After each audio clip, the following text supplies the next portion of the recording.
सोनपुर में समरनाथ और गजराज नाम के दो मित्र रहते थे। दोनों की मित्रता बचपन से ही बहुत दृढ़ थी। समरनाथ सरल स्वभाव का और ईमानदार था, पर गजराज वैसे तो स्वभाव से बहुत ही अच्छा था, लेकिन उसे चोरी करने की आदत थी। दोनों ही मित्र ब्राह्मण परिवार से थे। समरनाथ रोज शाम को अपने मित्र गजराज के घर पर बैठकर उससे अच्छी अच्छी बातें करता, उसे कहानी सुनाता। गजराज को भी समरनाथ की बातें सुन बड़ा ही अच्छा लगता था। एक दिन समरनाथ गजराज से, मित्र, तुम ये चोरी करने की आदत छोड़ क्यों नहीं देते हो? अगर चोरी ना करूं तो क्या करूं मित्र? दूसरा कोई रास्ता भी तो नहीं है। ऐसा नहीं है, चोरी के सिवाय और भी बहुत से कार्य हैं जो तुम कर सकते हो। तुम मेहनती हो, बलशाली हो। तुम फिर शुरू हो गए। तुम जानते हो, मुझे ज्यादा मेहनत करना पसंद नहीं है, और एक बार चोरी कर लो, कुछ अच्छा बड़ा हाथ लग जाए तो कुछ दिनों तक आराम भी तो होता है उसमें। तुम नहीं सुधरने वाले, और तुम भी सुधरने वाले नहीं हो मित्र। मैं जानता हूं तुम मुझे न्याय प्रिय बुरे कर्मों का फल इस तरह की कहानी क्यों सुनाते हो। मैं कोई छोटा बच्चा नहीं हूं। हम दोनों एक दूसरे को अच्छे से जानते हैं, इसीलिए शायद हम इतने अलग होकर भी इतने अच्छे मित्र हैं। सत्य कहा तुमने। हमारी मित्रता के आगे हमारे आचार और विचार सब छोटे पड़ जाते हैं। बहुत समय तक समरनाथ गजराज को नैतिक कहानियां सुनाता रहा, क्योंकि वो जानता था कि एक न एक दिन गजराज पर इन बातों का असर जरूर होगा, और ऐसा हुआ भी। एक दिन गजराज और समरनाथ बैठे हुए बातें कर रहे थे। मित्र, तुम्हें पता है, कल रात में सिपाहियों के हाथ आते आते बचा। क्या हो गया था? विस्तार से बताओ। कल मैं चोरी करने नगर के सेठ के घर गया था। मैं जैसे ही सेठ के घर के अंदर गया, वैसे ही सेठ की पत्नी को न जाने कैसे पता चल गया कि घर में कोई है, और उसने जोर से शोर मचाना आरंभ कर दिया। फिर क्या हुआ मित्र? तुम वहां से कैसे बाहर निकले? बस मित्र, तुम्हारे भगवान ने ही कल मुझे बचा लिया। मैं जैसे ही वहां से भागने लगा, मेरा हाथ पैर किसी ने पकड़ लिया और मैं गिर गया। तभी उस कक्ष का द्वार खोलकर सेठ और सेठानी कक्ष के अंदर दाखिल हुए। मुझे नहीं पता क्या हुआ और कैसे हुआ, परंतु अगले ही पल मुझे ऐसा लगा जैसे किसी ने मुझे उस बंधन से मुक्त कर दिया हो। मैं वहां से उठा और सीधा बाहर की तरफ भागा। अब फिर क्या हुआ? जैसे ही मैं बाहर आया, वैसे ही मैंने देखा कि शोर सुनकर सिपाही सेठ के घर की तरफ आ रहे हैं। वो तो भला हो उस भिखारी का, जिसने मुझे खींचकर अपने कंबल में छुपा लिया। शुक्र है भगवान का जो तुम सही सलामत वापस आ गए। मैंने तुम्हें बार बार समझाया है कि ये चोरी करना छोड़ दो, परंतु तुम तो मेरी बात मानते ही नहीं हो। नहीं मित्र, कल तो मुझे सच में ऐसा लगा कि आज मेरे जीवन की आखिरी चोरी है। शायद मेरे कर्मों का फल भी मुझे दिखने लगा था, परंतु न जाने कैसे मैं उस बंधन से मुक्त हुआ और कहां से वो भिखारी आ गया। ये सब शायद तुम्हारी संगत का ही असर है, जो आज मैं तुम्हारे सामने सही सलामत बैठा हूं। फिर तुमने क्या विचार किया? किस बारे में? अभी भी यही पूछ रहे हो, किस बारे में? मैं समझ गया। मैं तुमसे वादा करता हूं कि मैं आज के बाद कभी चोरी नहीं करूंगा, परंतु एक चीज जरूर कहना चाहूंगा। बोलो मित्र, क्या बात है? मैं सिर्फ साल में एक बार दिवाली के दिन चोरी करूंगा। ठीक है, और मैं ये भी वादा करता हूं कि उस दिन भी सिर्फ एक बार ही चोरी करूंगा। समरनाथ खुशी से गजराज को अपने गले से लगा लेता है। उस दिन समरनाथ की बरसों की तपस्या पूरी हो गई थी। उसका मित्र अब चोरी करना छोड़ रहा था। कई महीने गुजर गए और गजराज ने कोई चोरी नहीं की। वो सिर्फ दिवाली के दिन ही चोरी करता था।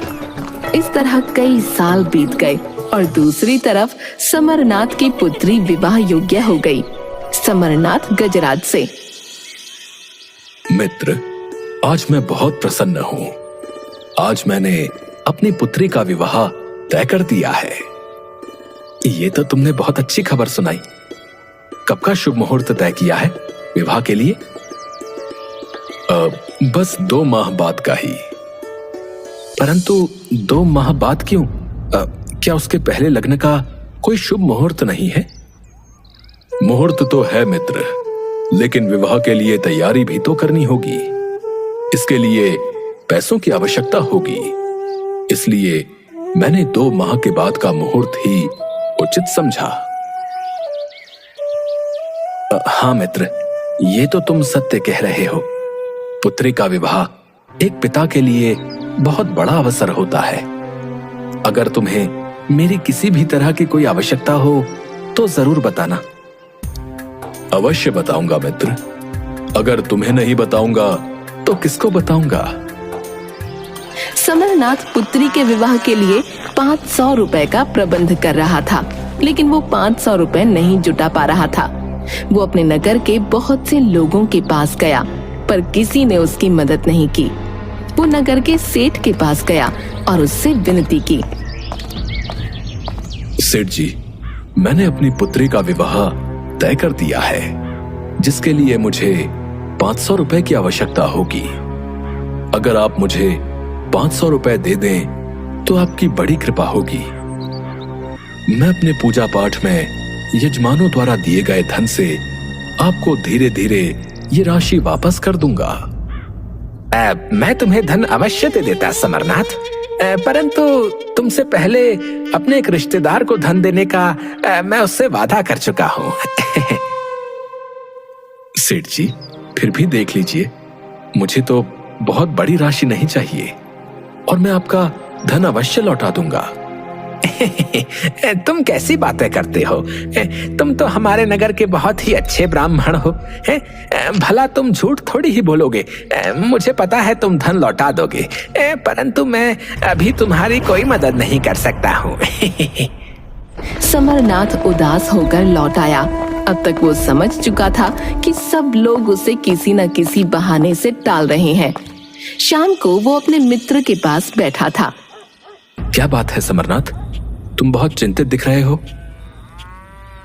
क्या करूं मित्र, पुत्री के विवाह के लिए धन का प्रबंध नहीं हो पा रहा है। मैं नगर में सबके पास गया, लेकिन किसी ने भी मेरी कोई मदद नहीं की। मैं पुत्री का विवाह तभी कर सकूंगा जब मेरे पास धन होगा, अन्यथा मेरी पुत्री का विवाह नहीं हो सकेगा। हाँ मित्र, ये तो तुमने सत्य कहा। बिना धन के विवाह कैसे होगा? क्या तुम मेरी मदद कर सकते हो? मेरे पास अगर 500 रुपए होते तो तुम्हारे कुछ कहने से पहले ही मैं तुम्हें दे देता मित्र। नहीं मित्र, तुम गलत समझ रहे हो।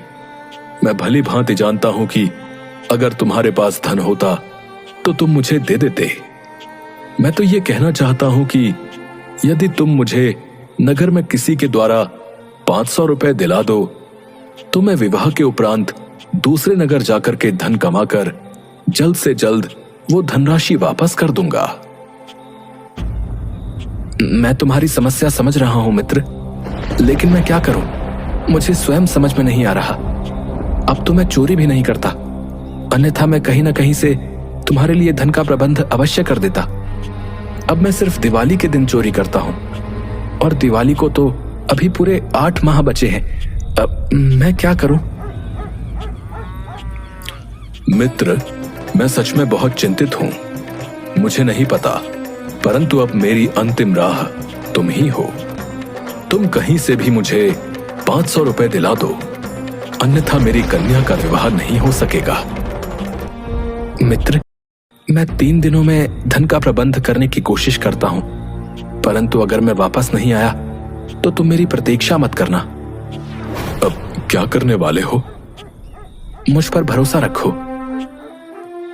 ठीक है, जब तक तुम वापस नहीं आओगे तब तक मैं यहीं पर खड़ा होकर तुम्हारी प्रतीक्षा करूंगा और ईश्वर से तुम्हारे सकुशल वापसी की प्रार्थना करता रहूंगा। समरनाथ दोनों हाथ जोड़कर भगवान से प्रार्थना करता हुआ वहीं खड़ा हो गया। दूसरी तरफ गजराज चोरी के उद्देश्य से निकल पड़ा।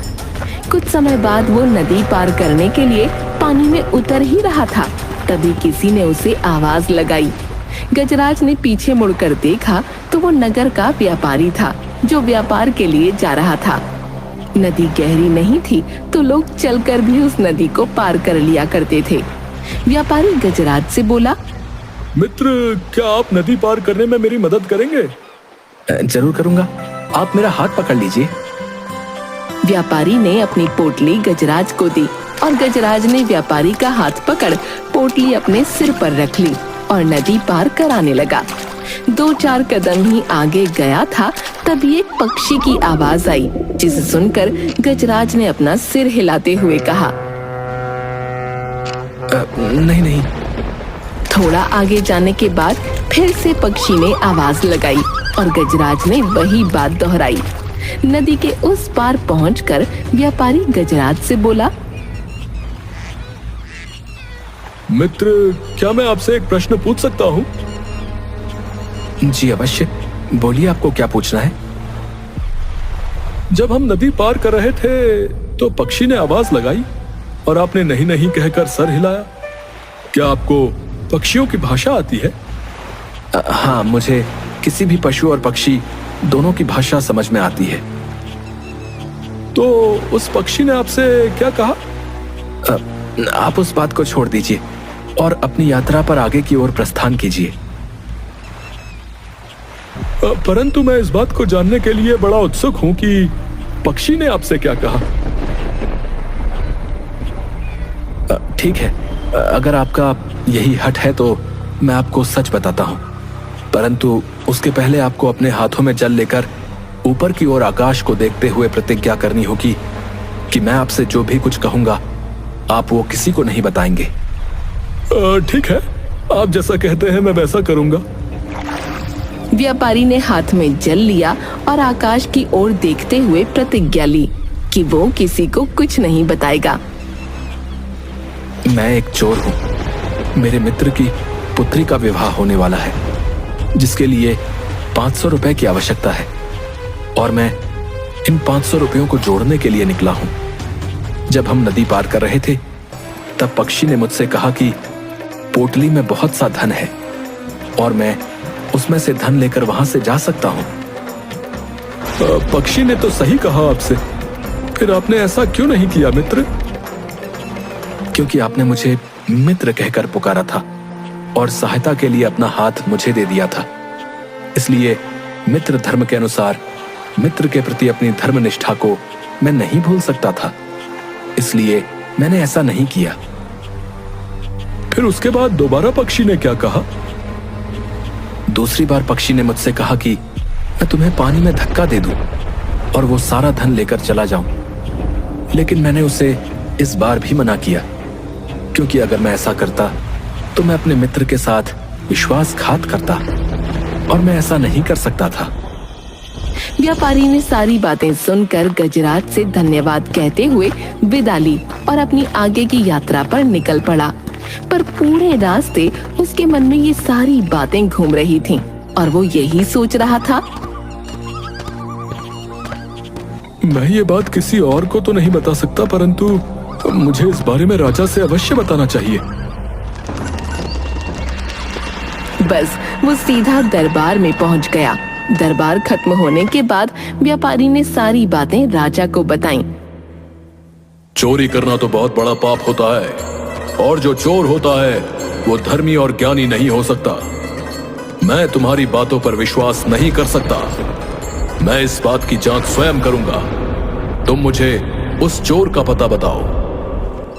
व्यापारी गजराज को ढूंढने के लिए महल से निकल पड़ा और चलते चलते उसे एक सराय में गजराज दिख गया और वो तुरंत वापस राजमहल लौटा और महाराज को गजराज का पता बता दिया। महाराज ने 2 रोटियां एक पोटली में बंधवाई और वेश बदलकर साधारण व्यक्ति बनकर उस सराय में पहुंच गए। गजराज को देखते ही राजा ने एक अनजान व्यक्ति की तरह बातचीत शुरू की। गजराज भी बातें करने बैठ गया। तुम कौन हो? मैं एक चोर हूँ और आधी रात के बाद उस सामने वाली दुकान में चोरी करने वाला हूँ। मुझे 1000 रुपए की आवश्यकता है। चोरी तो मैं भी करने आया हूँ, परंतु मेरी आवश्यकता सिर्फ 500 रुपए की है।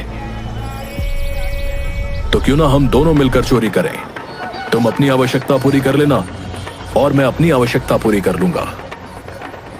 गजराज ने सहमति में अपना सिर हिला दिया। आधी रात के बाद दोनों दुकान में चोरी करने के लिए चले गए। गजराज ने दुकानदार की तिजोरी से 1500 रुपए निकाले। 1000 रुपए उसने राजा को दिए और 500 अपने पास रखे।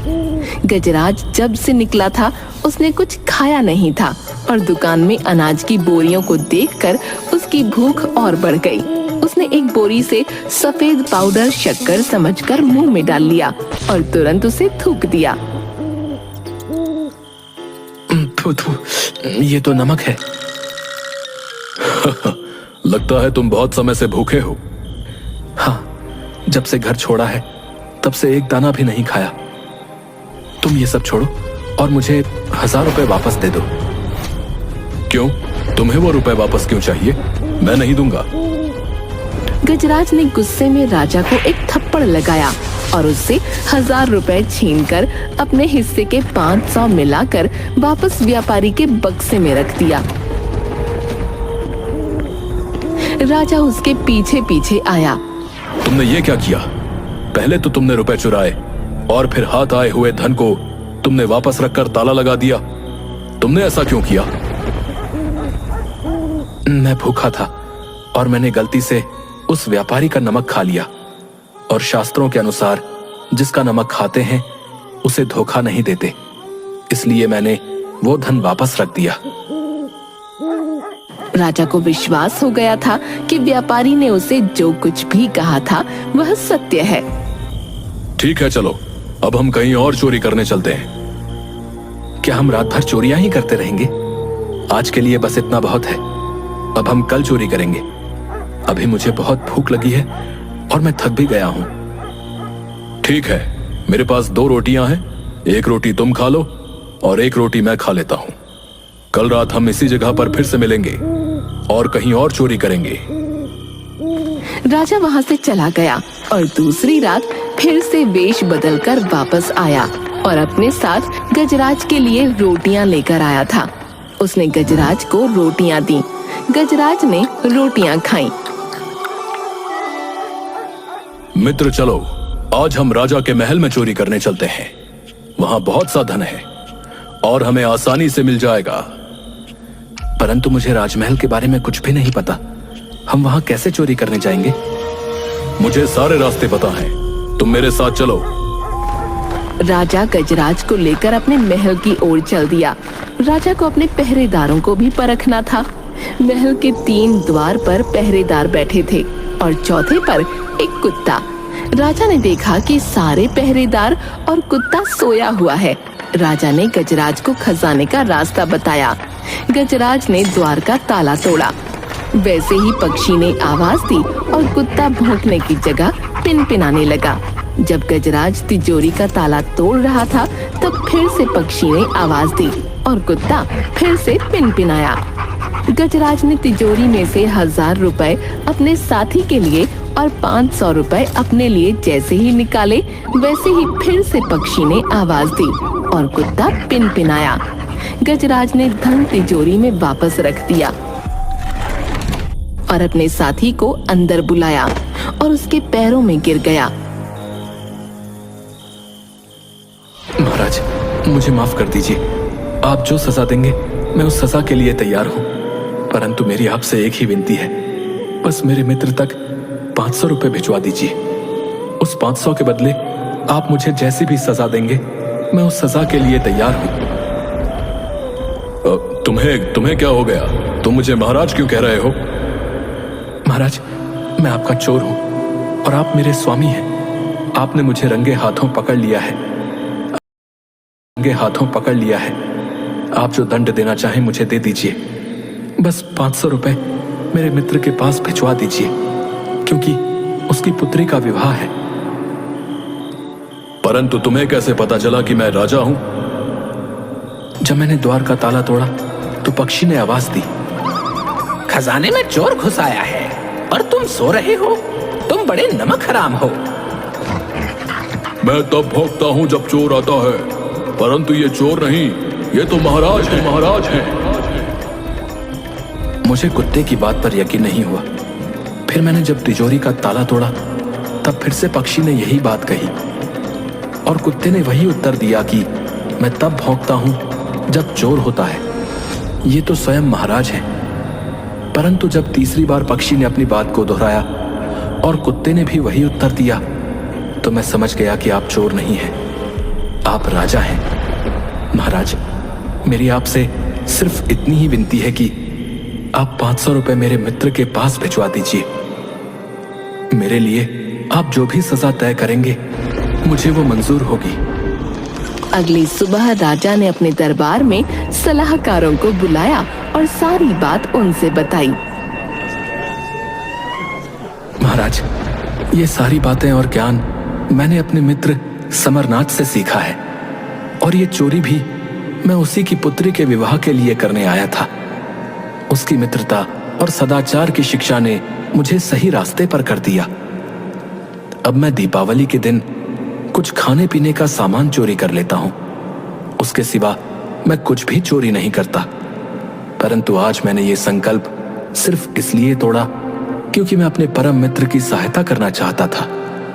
मेरी आपसे विनती है कि आप मेरे मित्र तक 500 रुपए भिजवा दीजिए, क्योंकि वो मेरी प्रतीक्षा में खड़ा होगा। मैंने उससे वादा किया था कि मैं 500 रुपए लेकर वापस आ जाऊंगा। सैनिक, तुम 500 रुपए लेकर गजराज के बताए हुए स्थान पर जाओ और उसके मित्र समरनाथ को ये रुपए दे देना। सिपाही 500 रुपए लेकर गजराज के बताए हुए स्थान पर जाता है और देखता है कि समरनाथ बारिश में हाथ जोड़े हुए वहीं पर खड़ा है। ये रुपए ले लो। तुम्हारा मित्र चोरी करते हुए पकड़ा गया है, परंतु उसने महाराज से विनती करके ये रुपए तुम्हारे लिए भिजवाए हैं। नहीं, मैं ये रुपए नहीं ले सकता हूँ।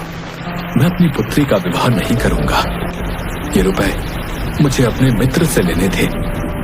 अब मैं ये रुपए नहीं ले सकता हूँ। सैनिक रुपए लेकर महाराज के पास वापस जाते हैं। महाराज, मैंने उस व्यक्ति को रुपए देने की बहुत कोशिश की, परंतु उसने रुपए लेने से साफ साफ मना कर दिया और साथ ही कहा कि वो अपनी पुत्री का विवाह नहीं करेगा और वो बारिश में खड़ा अपने मित्र का हाथ जोड़कर इंतजार कर रहा है। महाराज, सैनिक की बात सुनकर राजा का दिल पिघल गया और वो गजराज को साथ लेकर समरनाथ के पास जाते हैं।